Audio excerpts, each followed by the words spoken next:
السلام عليكم ورحمة الله وبركاته. الحمد لله نحمده ونستعينه ونستغفره ونؤمن به ونتوكل عليه ونعوذ بالله من شرور أنفسنا ومن سيئات أعمالنا.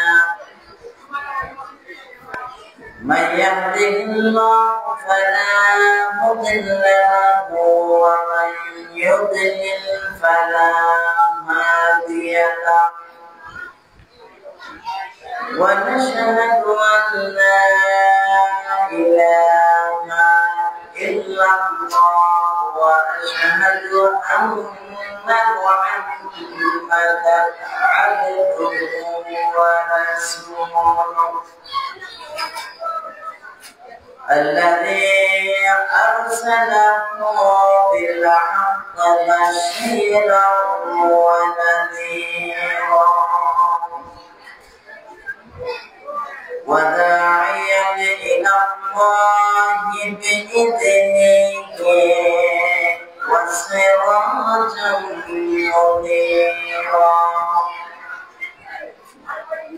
فقد قال الله تبارك وتعالى في كلامه المجيد وفي قرآنه الحميد. أعوذ بالله من الشيطان الرجيم. بسم الله الرحمن الرحيم. وإنك لعلى خلق عظيم. صلى الله عليه وسلم. عن أبي هريرة رضي الله تعالى عنه قال رسول الله صلى الله عليه وسلم: بعثت مكارم الأخلاق. وفي رواية: بعثت لصالح الأخلاق، أو كما قال عليه الصلاة والسلام: إن الله وملائكته يصلون على النبي يا أيها الذين آمنوا صلوا عليه وسلموا تسليما. اللهم صل على مولانا محمد وعلى آله سيدنا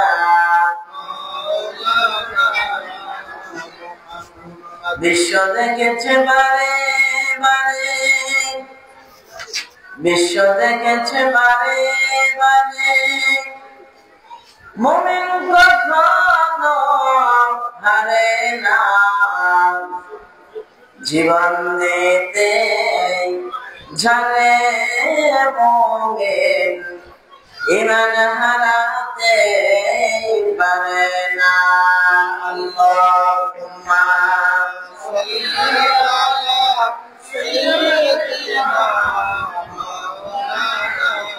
محمد وعلى آله سيدنا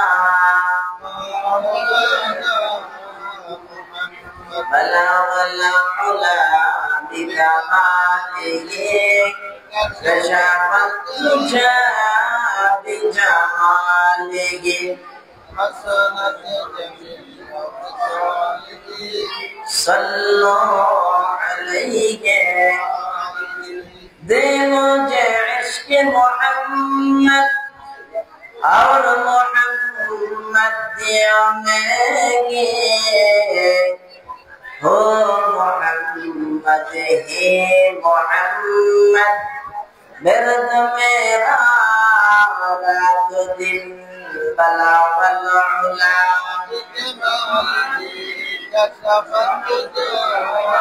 بجماله حسنت جميع خصاله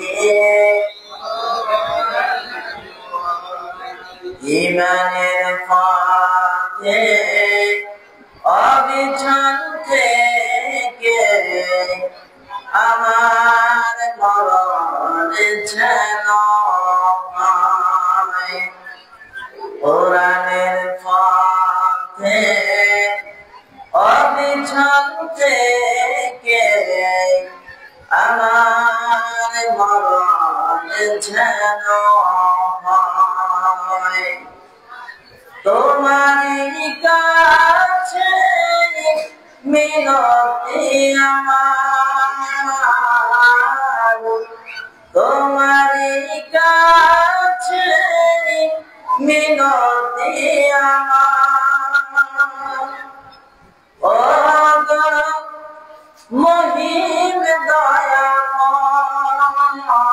দয়াময় ঈমানের পথে অবিচল থেকে আমার মরণ যেন হয় আমিন সকলে বলে আমিন নোয়াখালী জেলার ঐতিহ্যবাহী দ্বীনি প্রতিষ্ঠান রহমালা দারুস সুন্নাহ মডেল আলিম মাদ্রাসা আজকের বাংলাদেশের মাজলুম সংগঠন যে সংগঠনের শহীদের কাতার অনেক দীর্ঘ বাংলাদেশ জামাত ইসলামী রহমালা কর্তৃক আয়োজিত আজকের সিরাতুল নবী সাল্লাল্লাহু আলাইহি সাল্লামের মাহফিলে উপস্থিত বিশ্বনবী মুহাম্মদ সাল্লাল্লাহু আলাইহি ওয়াসাল্লামকে যারা জীবনের চাইতে বেশি ভালোবাসে যারা তাদের সর্বোচ্চ ভালোবাসা উজাড় করে যে রাসূলের জন্য দেওয়ার জন্য যারা সদা সর্বদা ব্যস্ত সেই সিরাতুল নবী সাল্লাল্লাহু আলাইহি সাল্লামের মাহফিলে জানা রব্বুল আলামিন আমাদেরকে এত সুন্দর সুযোগ করে দিয়েছে সে মালিকের দরবারে কালিমাতুল শুকরিয়া আদায় করে পড়ে দিচ্ছি আলহামদুলিল্লাহ। আল্লাহ রাব্বুল আলামিনের শুকরিয়া আমরা এই জন্য আদায় করে দিয়েছি আজকের এই খোলা ময়দানে যে আল্লাহ রাব্বুল আলামিন আমাদেরকে উন্মুক্ত মন নিয়ে এই উন্মুক্ত ময়দানে কথা বলার যে সুযোগ তিনি আমাদেরকে করে দিয়েছে সে মনিব সে মালিক যিনি হাইয়ুন যিনি কাইয়্যুম যিনি চিরঞ্জীব চিরস্থায়ী সে আল্লাহ রাব্বুল আলামিন যাবতীয় সকল ষড়যন্ত্রকে আল্লাহ তাআলা রুখে দিয়ে কোরআনের জন্য যে ময়দান উন্মুক্ত করে দিয়েছে সেই রবের দরবারে আরেকবার কালিমাতুল শুকরিয়া আদায় করে পড়ে দিচ্ছি আলহামদুলিল্লাহ। সম্মানিত উপস্থিতি আল্লাহ রাব্বুল আলামিনের কাছে আমাদের দীর্ঘদিনের আকাঙ্ক্ষা ছিল আমাদের অনেকেরই সে তাহাজ্জুদের বিছানায় আমাদের কান্নারত অবস্থায় আবেদন নিবেদন ছিল যেন আল্লাহ রাব্বুল আলামিন এই বাংলার জমিনে আবার কোরআনের কথাগুলো আমাদেরকে শোনার এবং বলার জন্য তৌফিক দান করে আমাদের সেই দোয়া আল্লাহ তাআলা কবুল করে এই সুন্দর পরিবেশ তিনি আমাদেরকে দিয়েছেন এজন্য আমরা মালিকের দরবারে আরেকবার শুকরিয়া আদায় করে বলে দিচ্ছি আলহামদুলিল্লাহ। আল্লাহ রাব্বুল আলামিন বলছেন যখন বান্দাকে আমি নিয়ামত দেই সুযোগ করে দেই যদি সেটাকে তারা কাজে লাগাতে না পারে তাহলে আমি আল্লাহর পক্ষ থেকে তাদের জন্য আবার তাদের দুর্দিন আসার সম্ভাবনা আছে এজন্য আল্লাহ রাব্বুল আলামিন যে সুযোগ দিয়েছেন আমাদেরকে কোরআনের ময়দানকে যে আল্লাহ তাআলা উন্মুক্ত করে দিয়েছেন বিশ্ব নবীর সিরাতকে আলোচনা এবং শোনার যে সুযোগ আরশের মালিক আমাদেরকে করে দিয়েছেন, সেই সুযোগকে আমরা আজকে কাজে লাগাতে পেরেছি। এজন্য আল্লাহ রাব্বুল আলামিনের কাছে আমরা কৃতজ্ঞ বান্দা হিসেবে তিনি আমাদেরকে কবুল করে নেন, বলেন আমিন। সম্মানিত উপস্থিতি, আজ আমরা যে বাংলাদেশে বসে এত সুন্দর আয়োজন হয়েছে, 5ই আগস্টের পূর্বে এরকম সুন্দর সাজানো বাগান কখনো আমরা কল্পনা করতে পেরেছি কিনা বলেন? যে আল্লাহ রাব্বুল আলামিন এই সুন্দর পরিবেশ করে দিয়েছেন, সে আল্লাহ রাব্বুল আলামিন আমাদের থেকে নেয়ামতের শুকরিয়া তিনি আমাদেরকে আদায় করা চান, ঠিক কিনা বলেন? সেই শুকরিয়া আদায় হবে আজকের আল্লাহ রাসূল সাল্লাল্লাহু আলাইহি ওয়াসাল্লাম সেই সিরাতকে যদি আমরা জানতে পারি, বুঝতে পারি এবং আমাদের বাস্তব জীবনে যদি আমল করতে পারি, তাহলে আল্লাহর সেই শুকরিয়া আদায় হবে, ঠিক কিনা বলেন? সে আল্লাহ রাব্বুল আলামিন আমাদেরকে সে রাসূলের এই সিরাত দিয়ে আজকে এই রমজান মাসকে তিনি ধন্য করেছেন, বলেন আলহামদুলিল্লাহ। আমরা কৃতজ্ঞতা আদায় করছি এই রমজানের যারা আজকে এই সুন্দর আয়োজন করেছে, বিশেষ করে এই এলাকার মাজলুম সংগঠনের নেতৃবৃন্দ যারা আমাদেরকে এত সুন্দর আয়োজন উপহার দিয়েছে, পাশাপাশি ব্যবসায়ী থেকে শুরু করে সর্বস্তরের মাজলুম জনপদকে আমরা মোবারকবাদ জানাই, যারা এই সুন্দর আয়োজনকে স্বাগত জানিয়ে এই সুন্দর আয়োজনকে তারা যেন বাস্তবায়নের জন্য সর্বোচ্চ সে ত্যাগ দিয়ে শেষ পর্যন্ত যেন আমরা রাসূলের সিরাতকে শুনতে পারি, আল্লাহ তাআলার কাছে সে ফরিয়াদ কামনা করে আমি আপনাদের সামনে বিক্ষিপ্তভাবে কিছু কথা বলার চেষ্টা করব ইনশাআল্লাহ। সম্মানিত হাজিরিন, আপনারা এখানে যারা উপস্থিত রয়েছে, বিশেষ করে এই রমজানের মানুষ কোরআন সুন্নাহ তারা এত অধিক জানেন, আমি মনে করি আমার সামনে যারা আছেন ওনাদের ছাত্র হওয়ার মতো ন্যূনতম যোগ্যতা আমার নেই, আলহামদুলিল্লাহ। এই ময়দান কোরআনের জন্য অনেক উন্মুক্ত, শুধু আমরা যদি এখন সেই সুযোগকে কাজে লাগাতে পারি আল্লাহ রাব্বুল আলামিন, তাহলে তার রাসূলের আশা আগমনের উদ্দেশ্যকে আল্লাহ তাআলা ইনশাআল্লাহ আগামী দিনে বাস্তবায়নের জন্য সেই সোনালী সুদিন তিনি আমাদেরকে দান করে দেবেন ইনশাআল্লাহ। সম্মানিত উপস্থিতি, রাসূল করিম সাল্লাল্লাহু আলাইহি সাল্লাম আসলেন, কিন্তু আল্লাহ রাসূলের এই আশাকে যেভাবে সকলে গ্রহণীয় বরণীয় করে নিল, আল্লাহ রাসূলের চরিত্রের উপরে সকলে খুশি হয়ে তাকে উপাধি দিয়েছিল আল আমিন, ঠিক কিনা বলেন? কারণ আমার রাসূল আসার পর থেকে এই জমিনবাসী যা পেয়েছে তারা রাসূলের চরিত্রে খুশি হয়ে রাসূলকে আল আমিন পর্যন্ত বিশ্বস্ত দান হিসেবে তাকে উপাধি দিয়েছিল।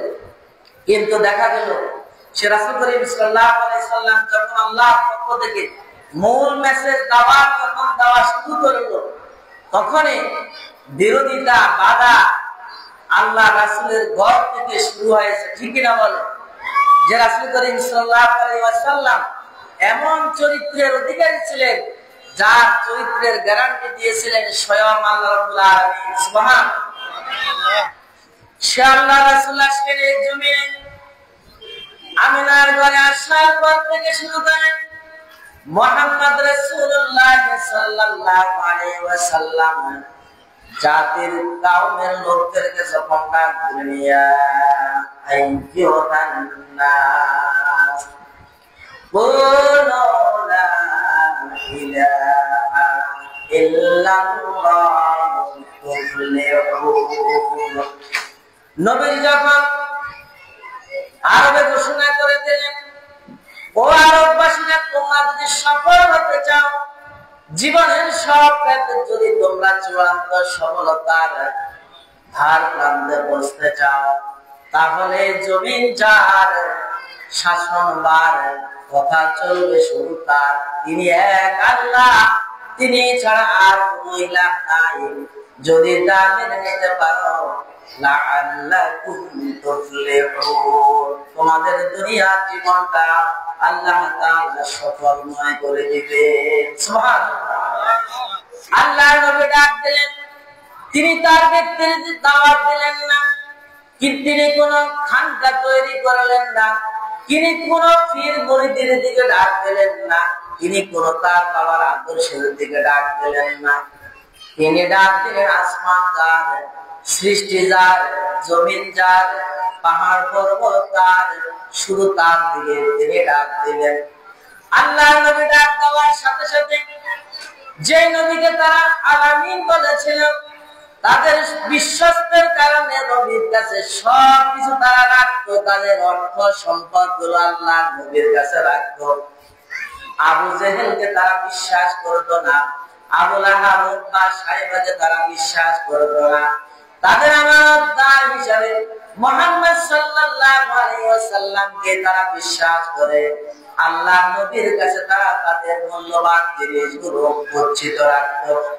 অথচ সেই নবী যখন ডাক দিলেন এক আল্লাহর কথা, ওই আবু জেহেল, আবু লাহাব, ওতবা সাহেবারা আর নবীকে মেনে নিতে পারলো না। এবার তারা চিরশত্রু হিসাবে নবীজিকে ঘোষণা করে দিল। নাউজুবিল্লাহ। নবীজি ডাক দিলেন আল্লাহর দিকে, আর আবু জেহেল, আবু লাহাবরা বলল, মা ওয়াজাদনা আলাইহি আবানা। মুহাম্মদ, তুমি কোন দাওয়াত দাও? এই সমাজে রাষ্ট্রটা একটা ব্যবস্থা, একটা আইন দিয়ে আমরা পরিচালিত করছি, সেটা হলো আমাদের বাপ দাদার ধর্ম, আমাদের বাপ দাদার রেখে যাওয়া সেই নীতি, সেই নিয়ম কানুন, সেই সংবিধান দিয়ে দেশ চলে, এই রাষ্ট্র চলে। তুমি আবার কোন এক আল্লাহর দাওয়াত দিচ্ছ? নাউজুবিল্লাহ। রাসূল করিম সাল্লাল্লাহু আলাইহি ওয়াসাল্লাম নিজের দিকে ডাক দিয়েছে না আল্লাহর দিকে ডাক দিয়েছে? কিন্তু আরবের সেই অসভ্য বর্বর, তারা রাসূলের সে দাওয়াতকে গ্রহণ না করে তারা সিদ্ধান্ত নিল রাসূলকে মানসিক ভাবে তারা পঙ্গু করে দিবে। এজন্য আল্লাহ নবীর ব্যাপারে তারা সিদ্ধান্ত নিল 25 জন সদস্য বিশিষ্ট একটা পরামর্শ সভা গঠন করলো। ওই আরবের বাগা 25 জন কাফের, যারা ওই যুগের নিজেদেরকে বুদ্ধিজীবী মনে করলো, তারা সকলে একসাথে বসলো আর সিদ্ধান্ত নিল মুহাম্মদের ব্যাপারে আমাদের দুইটা সিদ্ধান্ত। একটা হলো মুহাম্মদকে মেন্টালি আমরা তছনছ করে দেব, যদি মেন্টালি আমরা না পারি শারীরিক ভাবে মুহাম্মদকে এই জমিন থেকে চিরতরে আমরা বিদায় করে দেব। তারা সিদ্ধান্ত নিল মুহাম্মদের পিছনে যেভাবে এই যুবক, এই তরুণরা যেভাবে ছুটে আসছে মুহাম্মদের দিকে, আর বেশি দিন নয় আবু জেহেল, আবু লাহাব দেখলো আমরা তো আর এই মক্কার জমিনে দেখবো না মুহাম্মদের দিকে যুবকেরা যেভাবে ছুটছে। তারা সিদ্ধান্ত নিল মুহাম্মদকে পাগল বলে ঘোষণা করে দাও। একটু চিন্তা করেন, আমিও আপনিও আল্লাহ নবীর উম্মত দাবি করি, আমরাও জান্নাতে নবীর সাথে থাকবো, এই আশা আমাদেরও আছে। আল্লাহ নবীর উম্মত হিসাবে ওই হাউজে কাউসারের পানি আমরাও পান করবো নবীর হাত থেকে, এই স্বপ্ন আমরাও লালন করি।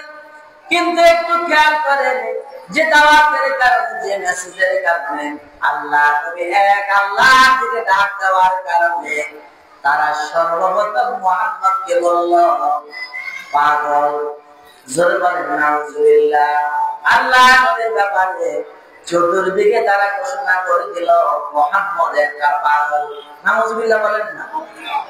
এখানে আমরা যারা আছি, আমি হয়তো গরিব হতে পারি, সমাজে আমার কত কোনো উচ্চ পদ নাই, একটু চিন্তা করেন কেউ যদি আমাকে পাগল বলে, আমি মানুষ হিসাবে কখনো তা মেনে নিতে পারবো না।